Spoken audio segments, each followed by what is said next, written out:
Hello student, welcome to my channel Sarwani lecturer. आज हम आपको पढ़ाने वाले हैं क्लास 10 हिंदी व्याकरण का एक वेरी इंपॉर्टेंट टॉपिक जो आपके बोर्ड एग्जाम के लिए बहुत ज्यादा इंपॉर्टेंट है। आज हम लोग पढ़ने वाले हैं अलंकार। ठीक है, इस वीडियो में आपको पूरा अलंकार क्लियर हो जाएगा और आपका 2 नंबर बिल्कुल पक्का हो जाएगा। जो बोर्ड एग्जाम में 2 नंबर का पूछा जाता है, तो इस वीडियो को देखने के बाद आपका 2 नंबर बिल्कुल पक्का हो जाएगा। वीडियो को लास्ट तक देखना, वीडियो को लाइक कर देना, चैनल पर नया हो तो सब्सक्राइब भी कर लेना। देखो, पहला हम लोग अलंकार देखेंगे जो आपको जरूर याद करके जाना है। ये बोर्ड एग्जाम के लिए सारा अलंकार बहुत ज्यादा इंपॉर्टेंट है। तो पहला अलंकार हम लोग पढ़ेंगे उपमा अलंकार। ठीक है, उपमा अलंकार की परिभाषा क्या होती है ये समझो। जहां किसी वस्तु, ठीक है, कोई वस्तु है या व्यक्ति, ठीक है, कोई व्यक्ति है, जैसे कोई वस्तु है या व्यक्ति है कि किसी अन्य वस्तु या व्यक्ति से समान गुणधर्म के आधार पर तुलना की जाए। ठीक है, यहां तुलना की जाती है, ठीक है, की जाए या समानता या फिर उन दोनों में समानता बताई जाए, वहां आपका उपमा अलंकार होता है। ठीक है, जैसे इन 2 वस्तुओं में तुलना की जाए, इन 2 पेनों में तुलना की जाए, तो ये आपका उपमा अलंकार होगा। इनके गुणधर्म समान हैं, ठीक है, तो वो आपका क्या होगा, उपमा अलंकार होगा। जैसे आपके रामू हैं, ठीक है, रामू और श्यामू के बीच में तुलना की जाए, रामू और श्यामू के बीच में, तो ये व्यक्तियों के बीच में तुलना की जा रही है, तो ये भी आपका उपमा अलंकार। लेकिन इनके गुणधर्म जो है वो समान है, समान गुणधर्म के आधार पर तुलना की जाए। ठीक है, जहां किसी वस्तु या व्यक्ति की किसी अन्य वस्तु या व्यक्ति से समान गुणधर्म के आधार पर तुलना की जाए या सामान्यता बताई जाए, तो वहां आपका उपमा अलंकार होता है। ठीक है, अब उपमा अलंकार को आपको ये याद रखना है, कोई वस्तु हो या व्यक्ति हो, किसी अन्य वस्तु या व्यक्ति से तुलना की जाती है, वही हमारा उपमा अलंकार होता है। ठीक है, आपको परिभाषा बिल्कुल क्लियर हो गया। अब आपको उदाहरण बता देता हूं। उदाहरण में क्या है, हरिपद कोमल कमल सा। ठीक है, हरि का पद, ठीक है, हरि के पद की तुलना कमल, जैसे कमल कोमल होता है उसी प्रकार से हरि के चरण की तुलना, यानी कि मतलब कमल से की गई है। ठीक है, उतना ही कोमल इनका चरण है। ठीक है, तो हरिपद कोमल कमल सा, ये काफी आपका वेरी इंपॉर्टेंट एग्जाम्पल है। कभी कभी ये भी पूछ लेता है कि हरिपद कोमल कमल सा, इसमें आपका कौन सा अलंकार है। ठीक है, ये भी आपसे कभी कभी पूछ लेता है बोर्ड एग्जाम में। ठीक है, तो ये आपका एग्जाम्पल हो गया। अब इसमें 4 चीजें आपको बताना है। फर्स्ट नंबर आपको उपमेय बताना है, सेकंड आपको उपमान बताना है, थर्ड आपको वाचक शब्द बताना है, 4 आपको साधारण धर्म बताना है। ठीक है, अब इसमें आपको 4 ही चीजें हैं। हरिपद एक हो गया, कोमल एक हो गया, कमल एक हो गया, सा यानी कि से एक, यानी कि 4 ही चीजें हैं। और इसमें आपका उपमेय कौन सा है, उपमान कौन सा है, वाचक शब्द और साधारण धर्म। देखो, उपमेय वे होते हैं जिस वस्तु की सामान्यता बताई जाती है। जैसे जिस वस्तु की सामान्यता बताई जाती है, तो इसमें हरि के पद की सामान्यता बताई गई है ना, मतलब हरि के पद की सामान्यता बताई गई है। ओके, तो यहां क्या होगा, हरि का पद जो होगा वो हमारा उपमेय होगा। अब उपमान क्या होगा, उपमान का मतलब है जिस वस्तु से सामान्यता की जाए। जैसे हरि के पद की सामान्यता कमल से की गई है, किससे, कमल से की गई है, तो कमल से जब अगर जिस चीज से सामान्यता बताई जाए वो हमारा उपमान होता है। और ये आपका उपमेय तो आपको समझ में आ गया कि जिस वस्तु की सामान्यता बताई जाए, जैसे यहाँ हरि के पद की सामान्यता बताई गई है, तो वो हमारा हरिपद हो गया और ये हमारा उपमान में कमल हो गया। अब वाचक शब्द जैसे जो आपके होते हैं, जैसे आपके से लगा है, सा लगा हो, ये सारे आपके वाचक शब्द हैं। वाचक शब्द का मतलब है सामान्यता अथवा पहचान को व्यक्त करने वाला शब्द। तो ये से जो है ना, इन दोनों के बीच में पहचान व्यक्त कर रहा है, इसलिए जो से होगा ना, ये हमारा वाचक शब्द होगा। क्या होगा, वाचक शब्द होगा। अब आपका साधारण धर्म क्या है, साधारण धर्म का मतलब जैसे हरि का पद और कमल दोनों क्या है, कोमल हैं, तो जो दोनों के बीच में सामान्यता करे, ठीक है, दोनों की समान रूप से मतलब गुण को बताए, तो वो हमारा साधारण धर्म होता है, जैसे कोमल। ठीक है, ये आपको समझ में आ गया होगा, काफी आसान सा मैंने आप लोगों को बता दिया। ठीक है, अब मैं आप लोगों को एक और, ये आपका एग्जाम्पल है, ठीक है, और ये आपका स्पष्टीकरण है। अगर इतना लिख दोगे आपका 2 मार्क्स हो जाएगा। अब मैं आप लोगों को एक और उदाहरण बता देता हूं, लेकिन इसमें आप लोगों को कमेंट करना है कि उपमेय कौन सा है, उपमान कौन सा है, वाचक शब्द कौन सा है और साधारण धर्म क्या है। कमेंट आप लोग जरूर करना। ठीक है, जैसे हमारा उदाहरण है आपका राधा के चरण, राधा के जो चरण है गुलाब के समान, गुलाब के समान कोमल है, ठीक है। अब इसमें आप लोगों को बताना है, ठीक है, सारी चीजें जो मैंने इसमें 4 चीजें बताना है। उपमेय कौन सा है, इसमें उपमान कौन सा है, और वाचक शब्द और साधारण शब्द, इसको आप लोग कमेंट बॉक्स में बताना कि इसमें आपका ये 4 चीजें कौन कौन सी है, ठीक है। तो ये आपका हो गया उपमा अलंकार, जो कि बहुत आसान तरीके से आपको समझ में आ गया। स्पष्टीकरण, उदाहरण और परिभाषा सब कुछ आपको समझ में आ गया होगा, ठीक है। तो ये आप लोग बिल्कुल नोट कर लो जैसा मैंने बताया है। अब हम लोग देखेंगे अगला अलंकार, ठीक है। ये आपकी बोर्ड एग्जाम के लिए सबसे ज्यादा इंपॉर्टेंट अलंकार है, ठीक है। 2 पूछा जाएगा, 2 में से कोई एक लिखना है। तो हो सकता है आपसे रूपक अलंकार पूछ ले, या फिर उपमा अलंकार पूछ ले, या फिर उत्प्रेक्षा अलंकार पूछ ले। कोई भी अलंकार आपसे पूछ सकता है, तो ध्यान रखना, ठीक है।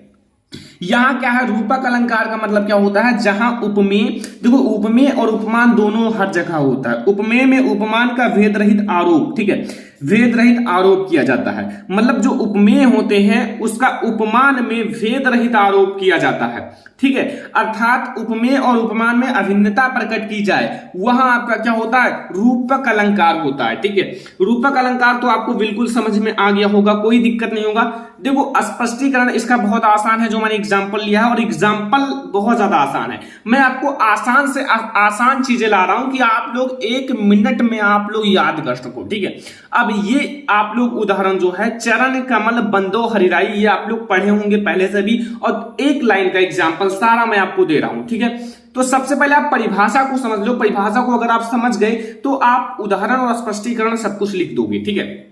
यहां लिखा हुआ है कि जहां उपमेय जो है, उपमेय में उपमान का भेद रहित आरोप किया जाता है। इसमें जो उपमेय में उपमान का आरोप किया जाता है, भेद रहित आरोप किया जाता है, किसमें, रूपक अलंकार में।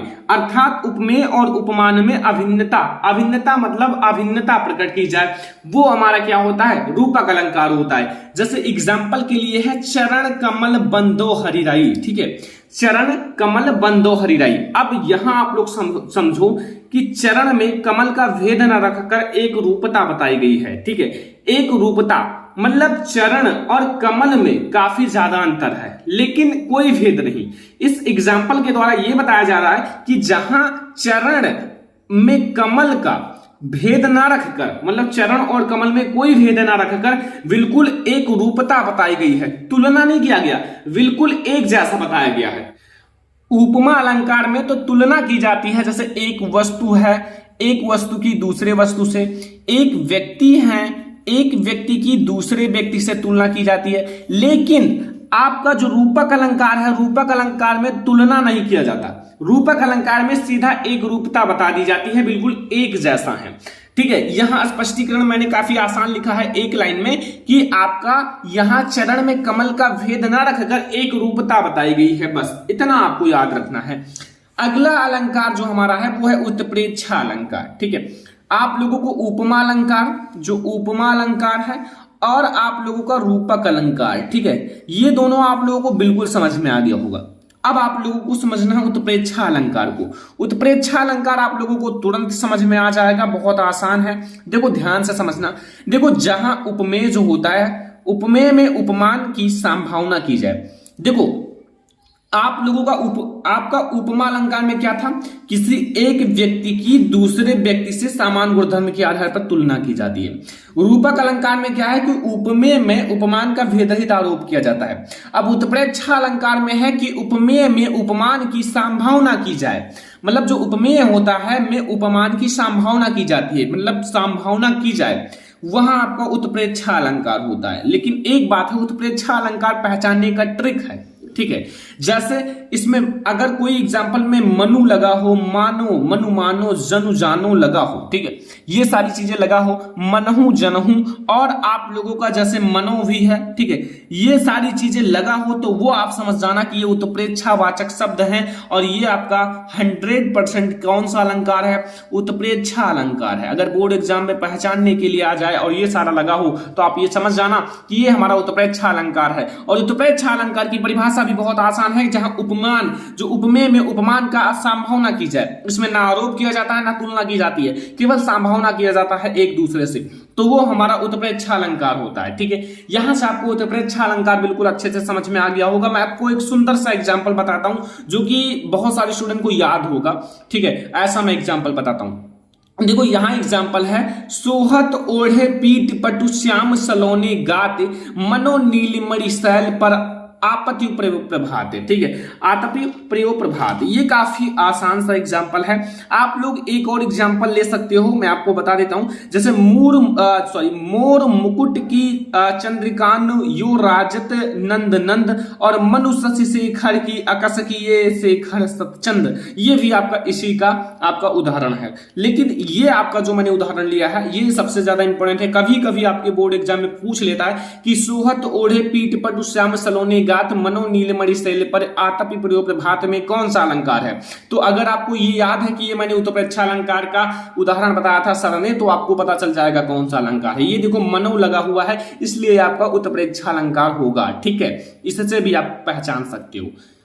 तो यहां से आपको उत्प्रेक्षा अलंकार समझ में आ गया। अब थोड़ा सा मैं आपको इसका स्पष्टीकरण बता देता हूं। स्पष्टीकरण जरूर लिखना, ठीक है, वहां आपको हाफ मार्क्स या फिर थोड़ा काट सकता है अगर उत्प्रेक्षा जैसे आप स्पष्टीकरण नहीं लिखोगे। यहां पीला वस्त्र जो है धारण किए, पीले वस्त्र को धारण किए हुए कृष्ण के श्याम शरीर उपमेय है। यहां सोहत ओढ़े पीठ पटु, मतलब अपने शरीर पर पीला वस्त्र धारण किए हुए कौन, श्री कृष्ण जी। अब श्री कृष्ण जी जब पीला वस्त्र धारण किए हुए अपने शरीर पर, तो वो हमारा क्या है, उपमेय है। और प्रातःकालीन धूप में सुशोभित नीलमणि शैल जो है वो हमारा उपमान है। ठीक है, यहाँ उपमेय कौन सा है, यहाँ पीला वस्त्र धारण किए हुए कृष्ण श्याम शरीर जो है वो उपमेय है, और प्रातःकालीन धूप से सुशोभित नीलमणि शैल आपका उपमान है। कि संभावना की गई है, इन दोनों की संभावना की गई है, एक रूपता नहीं बताया गया है, न तुलना की गई है, इन दोनों की संभावना की गई है। अतः ये हमारा कौन सा अलंकार होगा, उत्प्रेक्षा अलंकार होगा। ठीक है, तो मैं आपको बता दूं कि आपको अलंकार में यही 3 अलंकार याद रखने हैं जो मैंने आप लोगों को अभी पढ़ाया है। अलंकार में आप लोगों को पहला तो आप लोगों को उपमा अलंकार याद रखना है, दूसरा आप लोगों को याद रखना है कौन सा अलंकार, रूपक अलंकार। ठीक है, और तीसरा अलंकार आप लोगों को याद रखना है कौन सा, यहां उत्प्रेक्षा अलंकार। बस इन 3 अलंकार को आप याद कर लो, इससे बाहर कुछ नहीं आएगा और 2 नंबर आपका बिल्कुल पक्का हो जाएगा। तो अगर आपको ये वीडियो पसंद आया हो, वीडियो को लाइक करना। ऐसा ही मैं आप लोगों को अगला वीडियो पार्ट 2 में लाऊंगा, रस और छंद। तो अगर आप लोग इस वीडियो को लाइक कर दो, चैनल पर नए हो तो सब्सक्राइब भी कर देना, अपने फ्रेंड्स के साथ शेयर भी कर देना। अब हम लोग अगली वीडियो में रस छंद पढ़ेंगे। यहाँ आपका अलंकार बिल्कुल क्लियर हो गया।